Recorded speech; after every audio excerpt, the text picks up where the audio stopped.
लोगों के मन में बड़ा सवाल है, संजय राउत जेल से कब बाहर आएंगे, जमानत कब मिलेगी। मुंबई की राजनीति नहीं, पूरे महाराष्ट्र की राजनीति में जबरदस्त सियासी घमासान देखने को मिल रहा है। इस सारे सियासी घमासान के बीच में लंबे समय से जेल में हैं संजय राउत और इसको लेकर बहुत सारे सवाल खड़े हो रहे हैं। उनको जमानत कब मिलेगी, क्यों नहीं मिल रही, आइए इस रिपोर्ट में जानते हैं। दरअसल मुंबई पात्रा चावल घोटाला है जिस मामले में संजय राउत जो हैं वो जेल में हैं और इनकी जमानत पर ईडी की दलीलें अब पूरी हो चुकी हैं। इस पर फैसला होना है। पात्रा चावल घोटाला मामले में शिवसेना सांसद संजय राउत की जमानत याचिका पर प्रवर्तन निदेशालय ने अपनी दलीलें पूरी कर ली। मनी लॉन्ड्रिंग के आरोपों में जेल में बंद संजय राउत को विशेष न्यायाधीश एमजी देशपांडे के समक्ष पेश किया गया, जहां उनकी हिरासत मंगलवार तक बढ़ाई गई थी।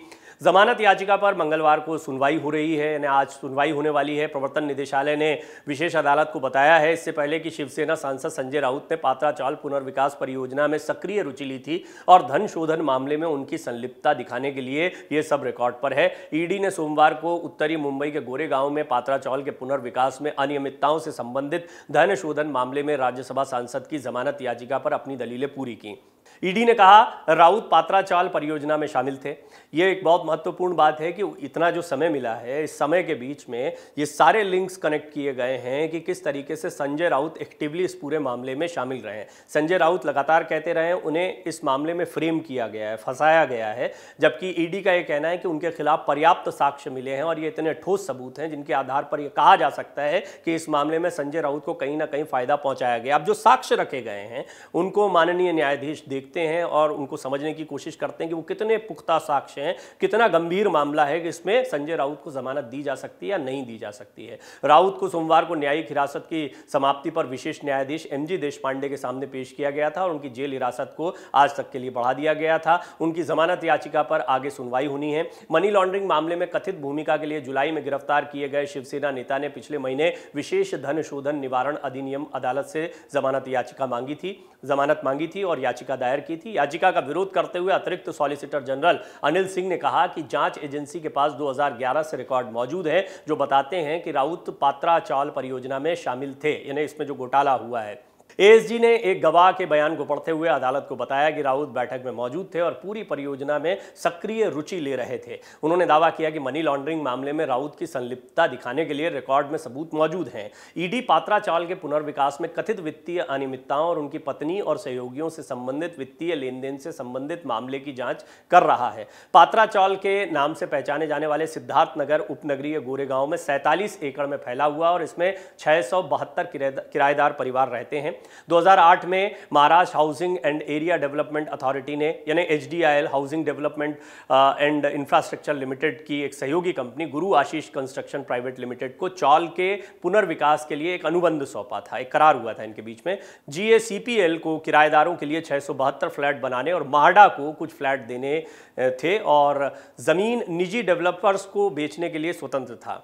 हालांकि ईडी के अनुसार पिछले 14 सालों में किराएदारों को एक भी फ्लैट नहीं मिला क्योंकि कंपनी ने पात्रा चावल का पुनर्विकास किया ही नहीं, बल्कि अन्य बिल्डर्स को 1034 करोड़ रुपए में भूमि पार्सल और फ्लोर स्पेस इंडेक्स बेच दिया। संजय राउत ने जेल से अपनी मां को एक भावुक चिट्ठी भी लिखी है इस सबके बीच में। देखिए, पूरा मामला, इसके दो पहलू हैं। एक पहलू अभी आपको बताया कि किस तरीके से पात्रा चावल घोटाले में कई तार जुड़ते हुए दिखाई दे रहे हैं। ये बात भी सही है कि संजय राउत पूरी तरह से इस मामले से अलग नहीं दिखाई पड़ते हैं, लेकिन इसका एक राजनीतिक पहलू भी है। मामला नया नहीं है, लेकिन जैसे ही महाराष्ट्र में सियासी घमासान शुरू हुआ वैसे ही मामले की जाँच तेज हो गई।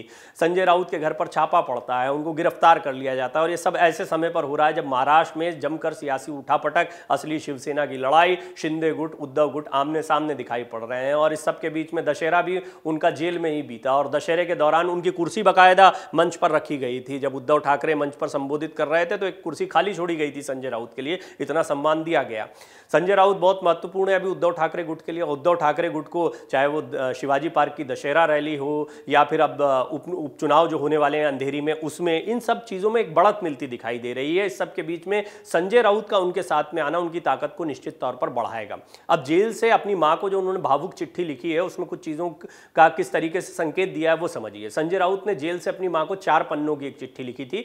संजय राउत ने दावा किया कि उन पर अपनी पार्टी को धोखा देने का दबाव बनाया गया था और इसे नहीं मानने के कारण उन्हें जेल में बंद कर दिया गया। अपनी गिरफ्तारी के एक हफ्ते बाद 8 अगस्त को अपनी मां को लिखे एक पत्र में राउत ने कहा था कि शिवसेना अध्यक्ष उद्धव ठाकरे और शिव सैनिक उनके अपने बच्चों की तरह हैं। जब तक वो जेल में रहेंगे वो उनकी देखभाल करेंगे। राउत ने आरोप लगाया कि हर कोई जानता जानता है कि उसे झूठे और फर्जी आरोपों के तहत फंसाया गया है और बंदूक की नोक पर उनसे बयान लिए जाते रहे हैं।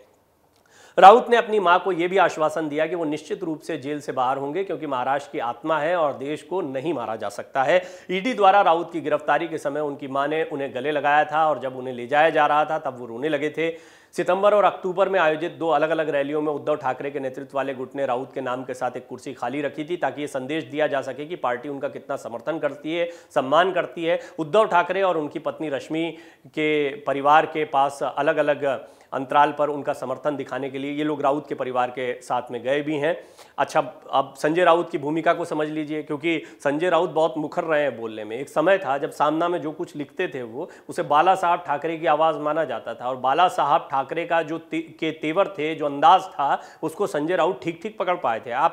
आप ये भी अंदाज़ा लगाएं कि उद्धव ठाकरे ने एक के बाद एक जो हमले करने शुरू किए उसमें कहीं ना कहीं संजय राउत वाले वो तेवर देखने को मिलते थे। चाहे गद्दार कहना हो, पीठ में खंजर भोंकने की बात हो, ऐसी बहुत सारी बातें हैं जो जस की तस उनके जो बयान हैं अब भी महाराष्ट्र की राजनीति में छाए हुए हैं। चाहे ये खोखे वाली बात हो, 40 खोखे एकदम ओके, ये नारा दिया गया। तो संजय राउत जो है वो इस तरह के पंचलाइंस या वन लाइनर्स लिखने के लिए भी जाने जाते हैं। उनके बयान बहुत महत्वपूर्ण होते हैं। मोदी सरकार के कट्टर आलोचक रहे हैं संजय राउत। संजय राउत केंद्र की प्रधानमंत्री नरेंद्र मोदी नीति सरकार के कट्टर आलोचक रहे हैं। उन्होंने उद्धव ठाकरे के नेतृत्व में महाविकास अघाड़ी की सरकार बनाने में अहम भूमिका निभाई थी। उन्होंने सत्तारूढ़ भारतीय जनता पार्टी का नाम लिए बिना कहा कि एक शक्ति शिवसेना का खात्मा करना चाहती है और महाराष्ट्र के स्वाभिमान को रौंदना चाहती है। बहरहाल संजय राउत के बाहर आने के बाद में उद्धव ठाकरे को बहुत बड़ी राहत मिल सकती है, उनकी ताकत बढ़ सकती है, इस बात से इनकार नहीं किया जा सकता। अगर आप ये वीडियो YouTube पर देख रहे हैं तो हमारे चैनल को सब्सक्राइब करें और बेल आइकन को दबाना ना भूलें। अगर आप Facebook पर ये वीडियो देख रहे हैं तो हमारे पेज को लाइक करें। डाउनलोड करें अमर उजाला ऐप और पाएं खबरें लगातार।